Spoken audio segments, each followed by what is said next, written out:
lifting you higher. You are listening to an exclusive review. A-S-O-T, A State of Trance. So welcome to another 10 questions. This week we're joined by a legend. One of the guys that got me into trance when I was just a small little kid.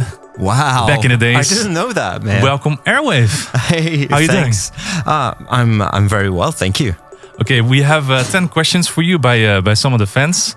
Starting off with Elina69 Luca. What is your favorite sport? My favorite sport. It's very difficult to answer this question because I have so many favorite sports. Yeah, start with one. I would say ice hockey. Ice hockey? Yeah, I'm a big fan of NHL. I didn't know that was a thing in Belgium. Yeah, it is. It is. Actually, it's from my youth and my teenage days where I used to play a little myself. And you still play it? No, I don't have what it takes anymore. But really, I'm a big fan of ice hockey. So you still watch it on TV? Yeah, of course. Capitals for the world. But I'm a huge fan of the Montreal Canadiens myself. Okay, next question comes from Owen Bryce. What setbacks did you have to endure to become the musician that you are today? What setbacks? What difficult times did you have in this period of 20 years? You have no idea. And actually, there was one thing you have to know about me. I'm a very introvert type of guy. Yeah. So it tends to be a very bad thing when you want to have a music career. Yeah. But actually, I used it as an engine to propel me into new directions and probably darker ones. So I'm not the kind of guy you see in the spotlights, but I was always laughed at school and everything, but that made me after all. So you prefer to stay at home, make music instead of going out and play in front of a crowd? No, actually, it's a bit more complicated than that. I'm an introvert type of guy, so I don't talk necessarily to people, and that's me. I'm very shy.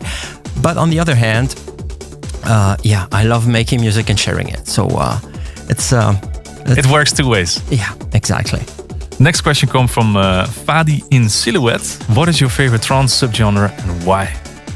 My favorite trance subgenre is, how can I describe it? For me, this is the sound of Berlin. Yeah? Yeah, so the sound of Berlin that started it all back in '92 with the likes of Cosmic Baby, Matthias Hoffmann, Ralf Wildenbeutel, better known as IQ, together with Sven Veit. And that's the kind of music that got me into trance music. Yeah. And I would say the original sound of trance, I don't know, but the sound of Berlin. Is that a little bit what you're doing right now as well, with your release that you did early in January with John O'Fleming? Like deeper, darker? Yeah, actually, I'm just heading towards that direction, and we'll see what works, but it's just, I go with the flow thing. I don't have a schedule or a roadmap right now. I just want to do things and would rather put a jar afterwards. You see what I mean? I would say it would be called storytelling trance, right? Yeah, probably. You tell a story with your music. Brainchild Sinfonica, for example, to name just that record from that era, tells a whole story in like 6-7 minutes, and it's a journey. Next question comes from LVC Ben MCC. What is one thing that has changed in the industry since you started, but is a plus? So a positive thing throughout the ages. I mean, we've all come a long way. The business has exploded. The market has exploded into brand new directions, giving us so many other new possibilities. And I think it's really positive after all. Whatever direction you take musically, it doesn't matter. What matters is that you stick to what you like and you just do it. And then there is a market for that. This is just huge. We globalized the whole thing. And there are huge opportunities around. Yeah, back in the days there were only like a couple of vinyl releases, and now you can make something and you can just take it on a USB with you and play it whatever. Yeah, man, this is just amazing what we can do nowadays. You used to do more live sets as well, right? Yes. Because I remember seeing you at Luminosity. And I am planning to do more of that, but in probably after 2019, probably in 2020, most likely. But that's something I would like to keep for later on. Okay. Because it's still in the works. But It's gonna be linked to my YouTube channel as well. So, what is your YouTube channel? Airwave Music. As simple as that. Easy as that. The next question comes from Greg Music. Where do you find your inspiration? In all kinds of music, in all kinds of pieces of art. I like reading a little bit, psychology books and everything, but I like watching documentaries. I find a lot of inspiration in beautiful images from documentaries. Which book are you reading right now? It's called, it's a Dutch book from Bessel van der Kolk, and it's called The Body Keeps the Score. It's a whole book about psychology and how we actually don't even realize that our bodies just are like sponges, and we absorb all the traumas and everything. It's really passionate. And which documentary are you watching right now? Or what is the last one that you watched? Our Planet is. It's beautiful. Yeah, it's so beautiful indeed, isn't it? Yeah. The next question comes from Shatu Dhru Sen Sharma. With the commercial popularity of trance, has it been difficult to create underground music? Because you went the opposite direction, you went into the underground. Yeah, well, no, it's just a question of perception, I guess. People tend to think that there are only two ways, like commercial and underground. Yeah. After all, I just stick to my roots and my heart, and the music of my heart is the one I make and play. So it's not difficult when you do things like this. You go into the studio, point blank, you were like, okay, I'm going to start making music. I don't know what I'm going to do. No expectations, instant gratification. Yeah. That's how it works. You should write a book about that. In store soon. The next question comes from DJ Eves5. At what age did you start making music? So I started really late because I was only 14 when I discovered keyboards and synthesizers. And this is something I really am passionate about. Earlier this week, I was last week I was in Berlin at the Super Booth. I probably you don't know what it's all about. Maybe yeah. You do. Well, it's a nerd convention. Yeah, it's a nerd thing. It was full of great people, and I'm just into that, synthesizers and stuff like that. What is the next thing going to be like? Like what did you see over there that you're like, I need to have this in my life? Well, I saw a lot of things really interesting at Super Booth, but that's what I'm making with a really well-known brand right now.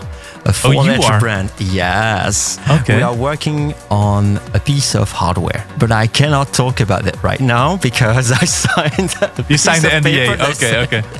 So it's... I need to know now. Okay, can you give a hint? Like, is it a synth or is it a compressor or is it, I don't know. It's a synthesizer. Wow. Okay. I'm curious now. Okay, but you can't say anything, so that's going to get you in trouble. I don't want to say anything about that. You'll probably see it at NAMM next year. Can't wait for that. All right. Jumping into the next question, even though I want to know more about that. Transpans had a question. What is your favorite movie? My favorite movie? There are so many. Can I, just to name a few, Amelie. We also have Forrest Gump. Oh, yeah. There is Interstellar. That got me really into it. And because of the music also. Yeah, of course. The music, but... Also the story. The story, because the music is just a dual-sided sword. There are many people who like it. There are many people who didn't like it at all. I'm a fan of that minimalism and everything. So, so my favorite movies, just to name a few, those three, but just one is impossible. Agree. Last question comes from Beat Lovers. You are celebrating 20 years of Airwaves. What has been your absolute highlight? My absolute highlight has been, for me, well, it sounds a bit cliche probably, but that collaboration that I did with Armin was for me the biggest highlight because it influenced the rest of my career in a very good way, because from there my DJ career and everything just skyrocketed, and there was that deep connection between us two, and that's been, that's the reason I'm here today, and I'm really, really grateful for that, What can we expect in the next 20 years of you? So many things that I would keep doing. Actually, I guess I will never stop making music myself, and I will keep going into obscure directions, but always with a twist, and you will be like, oh, this is awesome. This is what I would like to do now. And we'll see what the future brings in 20 years. Yeah, because I was listening this week. Actually, I was listening to your set that you did for us at A State of Trance in Utrecht last year in the progressive area. Yeah, dude, that was awesome. Oh, thank you. The really deeper stuff. I didn't expect that, because I know you from earlier gigs when I was at Luminosity, like mentioned. You play more of the classic stuff, and suddenly you're like, boom. Yeah, so the classic stuff will remain, because it's also music that's linked to my past and also my youth, my teenage days. But on top of that, I have this huge connection now with the deeper sound of trance that I've always had, With John as well, of course. John of Yeah, of course. Okay, well, thank you so much for this short little interview. 20 years of Airwaves. It's out on vinyl. Thank you so much for giving me one. It's my pleasure. Thank you so much even signed. So thank you so much, Laurent. I hope to see you very soon again. Thank you. I hope so. Thank you. The next one, 10 questions, is going to be with Snyder. If you have any questions for him, please write them down here in the comment box, and I hope to see you next time for a new 10 questions with. Bye-bye. Lifting you higher. This is A State of Trance.